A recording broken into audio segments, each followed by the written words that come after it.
Without a doubt, when I go into workshops, there is some guy who thinks that personality tests are baloney and he's mad that he has to be there. And then there's someone else who is over the moon excited, loves personality tests, knows everything and wants to ask me all the questions. And these two people are on the same team. When I teach workshops for corporate retreats, I see firsthand how vastly different people vary in communication styles and overall personalities, and just literally everyone is so different. How in the world do you make a cohesive team with all of these different personalities? For example, in conflict situations, some people need a lot of affirmation and positivity. I'm looking at you, 7s and 2s, I can see you. While on the other hand, if you did that to a type 8, they would probably throw up. Long story short, it's rough out there. So here's 5 ways I think the Enneagram can help you in the workplace. Number 1, improve communication. One of the most common issues in the workplace is poor communication. Now, it's not that your team sucks at communication, it's just that when you meld a bunch of different communication styles together in a ball of working and trying to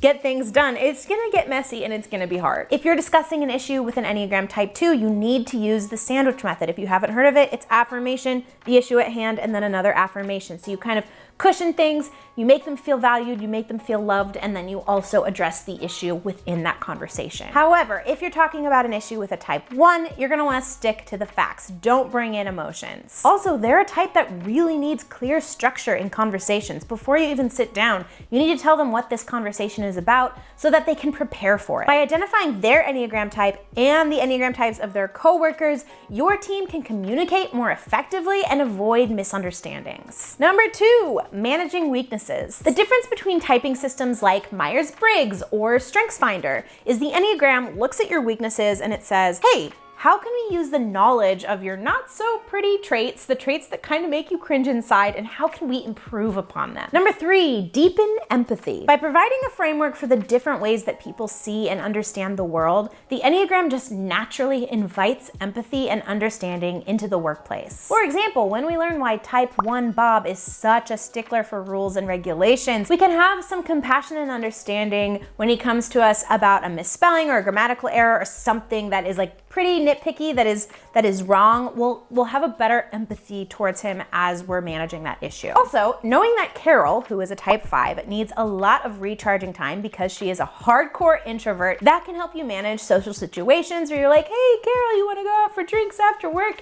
And she declines. You're gonna know why. It's not that she doesn't like you guys, it's just that she really needs to fill up her cup. Number 4, there's no way around this unless you wanna be a terrible leader. Leadership requires self-awareness. You may be a straight shooter, but probably half of your team needs positivity, affirmation, and compliments in order to do their best work. My goal as an Enneagram coach is to help your team evolve and grow by revealing the motivations, all that messy stuff underneath that we try to press down. Let's learn some tools and techniques and tips to deal with those and just make our lives easier. And number 5, it's fun. Yeah, we all need more fun. I'm definitely biased, so please take this with a grain of salt, but I honestly feel that the Enneagram, like learning about the Enneagram in the workplace, is such a breath of fresh air. You're given permission to talk about the uncomfortable things, the silly things, the kind of awkward things, the things that don't normally come up in a water cooler conversation. Without a doubt, every workshop that I've taught involves a lot of laughter. And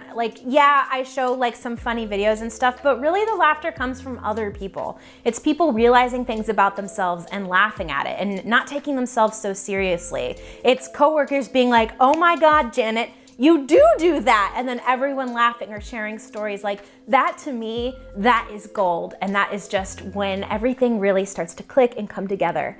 It's just freaking fun. It's my favorite thing to do. If this sounds like something that would be life-giving for you and your team, please hit me up. I'm putting a link down below to my Calendly. You can book a free discovery call for you and your team, or you can go to my website to learn more about my workshops and offerings. If you want to learn more about conflict and coping styles within the Enneagram types, I recommend this video. Thanks for watching, and I'll see you later.